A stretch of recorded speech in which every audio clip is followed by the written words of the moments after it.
जुहाल मस्ती वसुंधरा जुहाल मुखरा बेचारा दिल है, सुनाई देती है दिल की धड़कन, हमारा दिल या तुम्हारा दिल है। जी हाँ फ्रेंड, तो आपका स्वागत है हमारे चैनल पे। और मैं काफ़ी दिनों के बाद आप सभी के सामने आया हूँ और मेरा प्रयास है कि मैं अब नियंत्रण रहूँगा। बीच में हो सकती है थोड़ा सा लगन वगन का समय है, शादी का समय है, तो थोड़ा सा गैपिंग होगी, बट मैं अथक प्रयास रहेगी हमारा कि मैं आप लोगों के साथ रेगुलर रहूं। तो काफ़ी सुधार लाने के बाद मैं आप लोगों को इंग्लिश सिखाना चाह रहा हूं, मैं इंग्लिश बताना चाह रहा हूं, समझाना चाह रहा हूं। तो जहां भी आप लोगों को प्रॉब्लम लगे तो आप प्लीज़ हमें कमेंट करेंगे।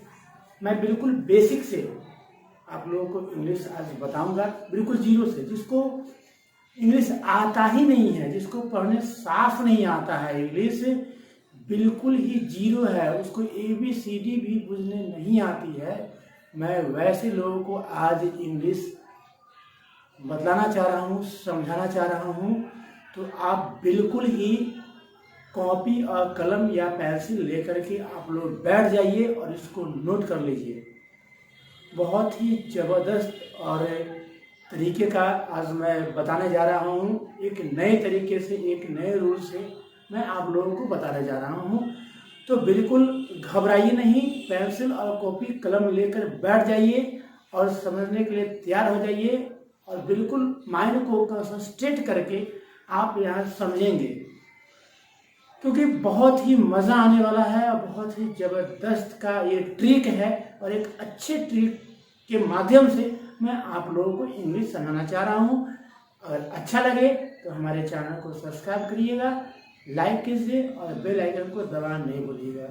तो चलिए मैं बोर्ड की ओर बढ़ता हूँ। मैं बात कर रहा था इंग्लिश का, है ना। इंग्लिश समझेंगे, इंग्लिश क्या है। कोई भी विषय जब पढ़ते हैं तो सबसे पहले उस सब्जेक्ट की जानकारी होना अनिवार्य है। तो इंग्लिश क्या है, मैं इस विषय पे बात करूंगा, तो आप समझेंगे कि इंग्लिश जो है वो हमारे राष्ट्र की भाषा नहीं है। क्या है? हमारे राष्ट्र की भाषा नहीं है, यह विदेशी भाषा है। आप इसको डिफिनीशन के माध्यम से कहेंगे तो English is an international language and foreign country. ये अंतर्राष्ट्रीय भाषा है और इसे विदेशी भाषा भी बोले जाते हैं। लेकिन अब समझेंगे लोग क्या है, आप बिल्कुल यहाँ बारीकी से समझेंगे। इंग्लिश को दो पार्ट में बांटा गया है, एक है आपका सब्जेक्ट और दूसरा है आपका लैंग्वेज। क्या है? एक पहला है सब्जेक्ट और दूसरा है लैंग्वेज। अब सब्जेक्ट में क्या आता है समझेंगे। सब्जेक्ट में जैसे मान के चलिए कि बहुत लोग है ना इंग्लिश से CBSE बोर्ड से, इंग्लिश मीडियम से मैट्रिक करता है, इंटर करता है, कोई इंग्लिश से BA करता है, कोई इंग्लिश से MA कर लेता है ना, कोई इंग्लिश से BA कर लेता है, कोई MA कर लेता है ना, या फिर कोई CBSE से 10th की एग्जाम देती है ना। तो ये सब क्या है, ये एक सब्जेक्ट हो गया, एक फॉर्मेलिटी हो गया हमारा एक क्लास को पास करने के लिए। इसका हमारे जीवन में कोई खास उपयोग नहीं है ना। तो ये एक सब्जेक्ट हो गया, इससे ज्यादा आपको जीवन में काम नहीं आएंगे, कोई लागू ज्यादा नहीं होती है। अब आते हैं बात लैंग्वेज की। तो हमारे जीवन में सबसे ज्यादा महत्वपूर्ण, very very important for our life, ये हमारे जीवन के लिए बहुत ही ज्यादा उपयोग होता है लैंग्वेज का, भाषा का। अब लैंग्वेज में क्या आता है तो आपको यदि इंग्लिश लैंग्वेज की जानकारी हो जाती है तो इससे क्या होगा कि आप किसी प्रकार की कॉम्पिटिटिव पास कर सकते हैं। SSC हो, बैंक हो, बैंक PO हो, है ना, या CGL हो, है ना, LDC हो, UDC हो, ये सारे चीजें जो है आप फाइट कर सकते हैं वो लैंग्वेज के माध्यम से। ठीक है, किसके माध्यम से? लैंग्वेज के माध्यम से। अब लैंग्वेज में क्या आता है वो समझेंगे आप। चलिए इसको मिटाता हूं मैं। लैंग्वेज क्या है, आप लैंग्वेज की आप डिफिनीशन की बात करेंगे तो language is a medium of communication.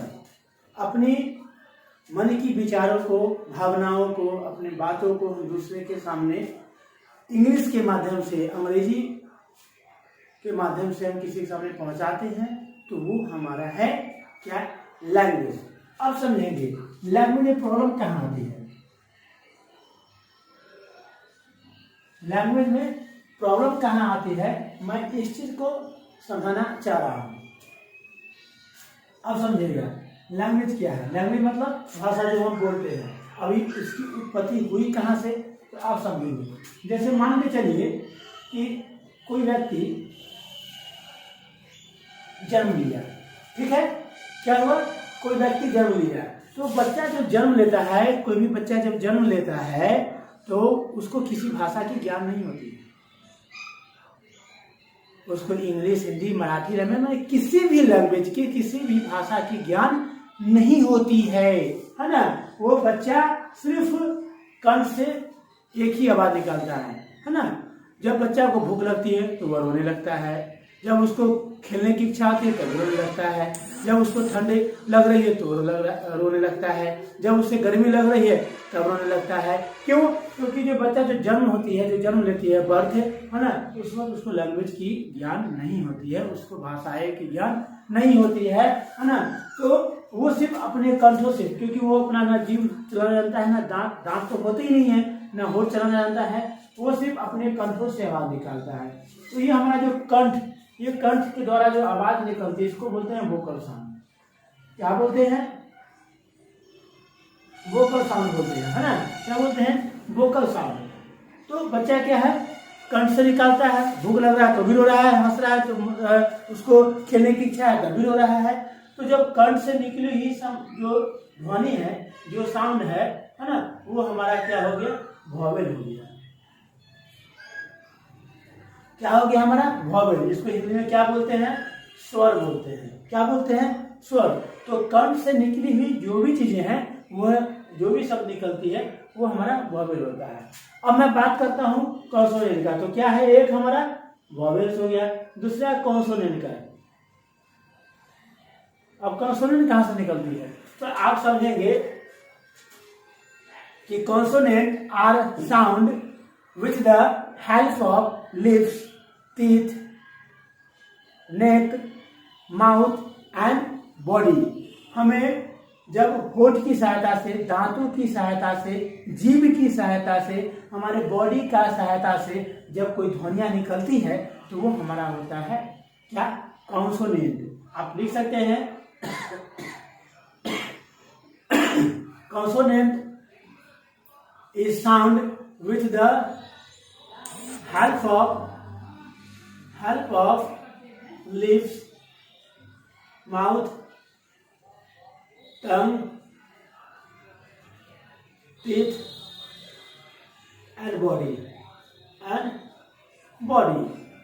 होठों से, जीभ से, दांतों से, बॉडी से, है ना। जब ये कुल मिलाकर जब इससे कोई साउंड निकलती है, कोई ध्वनि निकलती है, तब वो हमारा होता है कॉन्सोनेंट। अब कैसे, मैं इसका एक उदाहरण समझाता हूँ। मैं पहले बात करता हूँ वॉवेल की। जो मैंने आपको बताया था कि जो कंठ से जो आवाजें निकलती है, जो बच्चे शुरुआत में जो उसको भाषा की ज्ञान नहीं होती है ना, तो उसको तो पापा मम्मी ये सब कुछ तो जानता नहीं है। तो क्या है, जब वो हमारे वातावरण में, हमारे समाज में जो वो सुनता है पापा पापा पापा, बार बार वो खाने में सुनता है मम्मी, डैडी, दादा, दादी, तब जाके धीरे धीरे क्या होता है, वो सुन के तब जाके बोलता है पापा, मामा, दादा। तो क्या है, पापा, मामा, दादा, ये सभी चीज जो हम लोग बोलते हैं, इसमें क्या होठ का प्रयोग होता है, दांतों का प्रयोग होता है, जीभ का प्रयोग होता है। तो ये हमारा कॉन्सोनेंट हो गया, है ना। लेकिन पता जब होता है होता है ना, तो वो कंठ से आवाज निकलती है, तो वो हमारा वॉवेल साउंड हो गया। जैसे अब बोलिए आ, तो आ जब हम मुंह खोलते हैं तो आ बोलते हैं, तो ये मुंह खोल करके हम, इसमें जीभ का प्रयोग नहीं होती है, मतलब टंग का प्रयोग नहीं होती है, लिप्स का प्रयोग नहीं होती है, तो हमारा वॉवेल हो गया, है ना। जिसमें जीभ का, दांतों का, बॉडी का, इस सब का प्रयोग ना हो तो वो हमारा वॉवेल हो गया। और जो ये सारी चीजें हो गए है ना, दांत से, जीभों से, बॉडी से, मुंह से, लिप से, होठों से, इन सभी के सहायता से जो ध्वनियां निकलती है वो हमारा कॉन्सोनेंट हो गया। ठीक है, जैसे पापा, दादा, चाचा बोलते हैं ना, इसमें होठों का प्रयोग होता है। तो ये हमारा हो गया कॉन्सोनेंट। अब समझेंगे वॉवेल कितने हैं। तो वॉवेल है आपका 5, ए, ई, आई, ओ, यू। लेकिन इसके पहले एक बात समझेंगे कि इंग्लिश जो है ना, वो एक लैटिन भाषा है। क्या है? लैटिन लैंग्वेज है। क्या है? लैटिन भाषा है। जैसे देखिए इस तरीका की भाषा होगा, ऐसे आप कभी देखते होंगे, ऐसे देखे होंगे, है ना। और ये सभी भाषाएं तो लैटिन भाषा के माध्यम से वॉवेल हमारा हो गया कितना, वॉवेल आपका हो गया 20। लैटिन भाषा के माध्यम से वॉवेल 20 हो जाता है और कॉन्सोनेंट के लैटिन भाषा के माध्यम से कॉन्सोनेंट हमारा 24 हो जाता है। लेकिन ये भाषाएं सबको समझ में नहीं आए, इसीलिए इसको क्या कर दिया है, इसी 20 को निचोड़ करके यहाँ वॉवेल निकाल दिया गया है, ए, ई, आई, ओ, यू, और इसी 21 को निचोड़ करके यहाँ 21 बना दिया गया है। और यही 21 और ये 5 मिला करके कितने लेटर हो गए? 26 लेटर हो गए हैं, है ना। और इसको कहते हैं अल्फाबेट। इसको क्या बोलते हैं? अल्फाबेट्स बोलते हैं। A to Z को, ए से लेके जेड तक 26 लेटर होते हैं ना, तो यही हमारा हो गया क्या, अल्फाबेट। 20 से छट के आपका 5 आया, ए, ई, आई, ओ, यू, और यहाँ 24 से छट के आपका एक आ गया अल्फाबेट। ये दोनों मिला करके हमारा 26 लेटर होते हैं। तो ये हमारा हो गया। अब समझेंगे कि हिंदी वर्ण है ना, हिंदी वर्ण में कुल मिला के 52 अक्षर होते हैं। हिंदी में कितने अक्षर होते हैं? 52 अक्षर होते हैं। और इंग्लिश में कितने होते हैं? तो इंग्लिश में 26 अक्षर होते हैं। अब इसको काट दीजिए, 26 एकम 26, 26 गुना 52, यानी कि कुल मिलाकर समझिए कि हिंदी का 1 लेटर और इंग्लिश का 2 लेटर। हिंदी का 1 लेटर तो इंग्लिश का 2 लेटर। जैसे हम लोग इंग्लिश लिखते हैं ना क, तो क का इंग्लिश क्या होता है? के। ये अधिकांश लोग लिखते हैं लेकिन ये गलत है। क का इंग्लिश क्या होगा? के ए। क्योंकि बोले थे क, तो क में क्या आता है? अ आता है। आधा क का इंग्लिश होगा के, क, इसमें अ नहीं आता है, तो क्या हुआ? के होगा। तो ये बिल्कुल बेसिक है, मैं इसके आगे भी बताऊंगा। सो आप इसको इसकी शॉट ले सकते हैं समझने के लिए। और कोई प्रॉब्लम हो तो आप हमें कमेंट करें और हमारे चैनल को सब्सक्राइब करना ना भूलें। Okay friend, bye.